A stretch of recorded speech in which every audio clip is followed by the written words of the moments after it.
Set my soul free, nah, nah. Light it up on fire. Bet on me, I got ya. Pick a number. I am the one.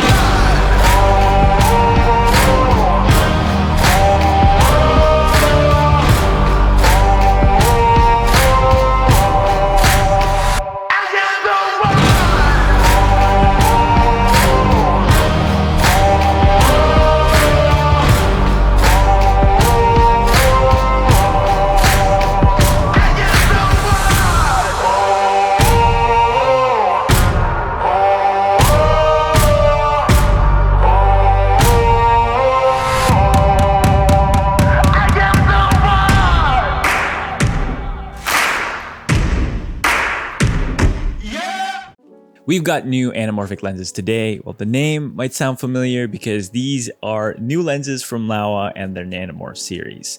It's new for large format sensors, which means it'll cover full frame cameras like the Sony FX3 or the Blackmagic Pyxis.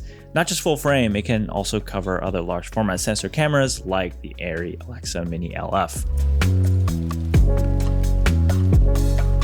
Some tech specs to start with. We've got the 32, 42, 55, and 85mm, all at T2.9, weighing about 1 kilogram each.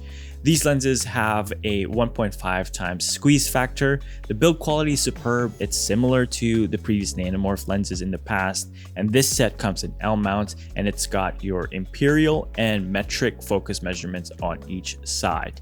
And they all have your 77mm filter thread. Now, the set I have here are the silver flares, as you can see on the ring on the side. I think there's going to be blue and amber as well.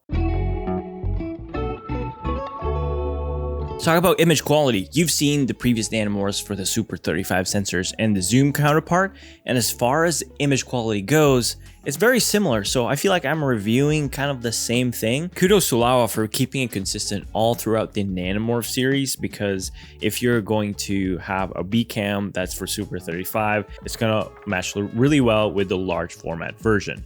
I'm a big fan of how clean these are, especially for anamorphics, and you can argue that some people might love the character. I do too, but just not overly too much, overly distorted, or things like that. And I've talked about my modded Helios 442 as my favorite lens, and the reason why I prefer it is because of the combination between the spherical look and with anamorphic features. Now, these Nanomorphs are kind of in the similar realm because these are anamorphic. It's got your 1.5 times squeeze instead of a 2x anamorphic, and I think it's a happy medium, and just for my liking. It's not too much anamorphic, but it's also not too clean like spherical. It's just a perfect balance between the two. These ones are just leaning to the more anamorphic side because the Helios 442 is your anamorphic. This is anamorphic. Get it?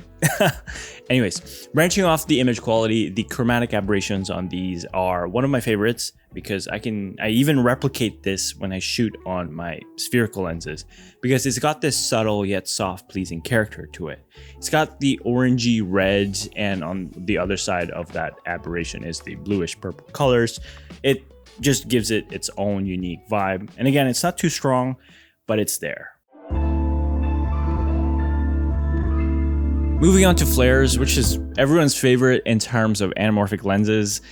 They have okay flares. It's not too extra, but it does flare up nicely horizontally. It does curve out on the top and bottom, and the flares get more pronounced the closer the light source is. Now, these are silver flares, so it follows what the color of the light source is, which is pretty great if you want something flexible and kind of versatile in terms of flaring. And it's not like your amber or the classic blue anamorphic flares that is just one color. I personally prefer the silver flares over the two options. Now, color consistency. Since this is a set, they have to match. And let's start with the 32 and the 42, and these two are quite similar, which is great. And when we jump to the 55, it becomes cooler and there's a kind of slight color shift. And then when we jump again to the 85, it gets cooler a little bit more. And I think it shifts the colors a little bit again. I have these test shots sitting down with proper lighting so you can see the difference on the skin tones. One thing though is that I had to adjust the exposure on one of the lenses. I think it was the 55 or the 85 because the sun started to creep up, and I can't really test these properly because I don't have my video color chart. Unfortunately, I left mine in Taipei. This is where the lens kind of doesn't satisfy my expectations in terms of anamorphic lenses because all 4 of them have pin cushion distortion. And I've seen this in their Nanomorph zoom 50 to 100 millimeter. I think it was about 60 to 100 millimeter that it starts doing the pin cushion distortion. And I'm not a fan of this look. I'd rather have it as a barrel distortion. Now, if you're using Resolve though, this is an easy fix by using the lens correction slider. You can straighten them out or give that barrel distortion look. It's an easy fix, but I'd rather have it straight from the lens. Now you can argue as well that you can do this in other editing softwares because I'm sure that there's a perspective shift and kind of like a lens correction effect on those editing softwares as well.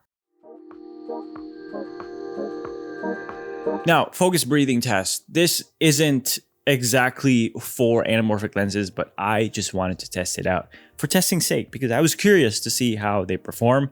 Minimal focus breathing, again, isn't something for anamorphic, but I've tried it.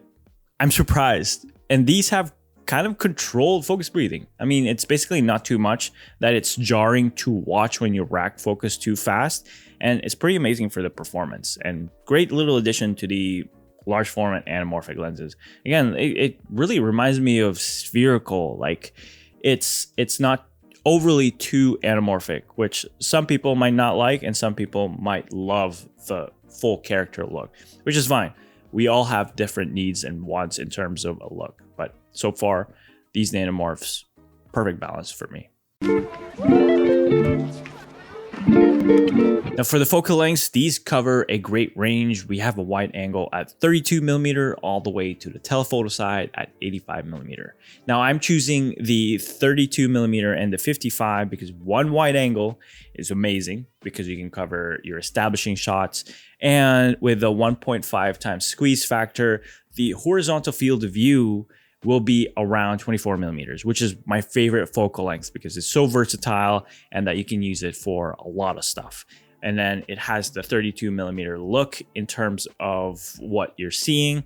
And then for the 55, it's a great all-arounder. You can use it for a lot of stuff, and it's going to have your horizontal field of view, maybe like 35. I'm not really calculating it right now. I'm just rough estimating it, about 35 to 40mm, and for the horizontal field of view, and then it's going to have your 55mm look, which I think it's a good medium for most of the general shots that you're going to take. And that's exactly the reason why I didn't go with the 85, because it's too tight in terms of my needs. And for video, you just want two versatile focal lengths so that you can shoot your projects with it and not worry about other focal lengths. Overall, this Nanomorph LF set is a fantastic option if you're looking for a cleaner anamorphic look. I totally get it. People are going to look for the character for anamorphic lenses, and I used to love that, but for me, I wanted to dial it down just to kind of set myself apart, have a cleaner look, but subtle anamorphic look, and this really gets the job done for me. It's got enough character and it's got enough cleanliness to the image. I've included a link down below if you want to learn more, and if you have any questions about these large format nanomorphs, let me know in the comments down below or message me on Instagram. But until then, I will see you in the next video. Peace.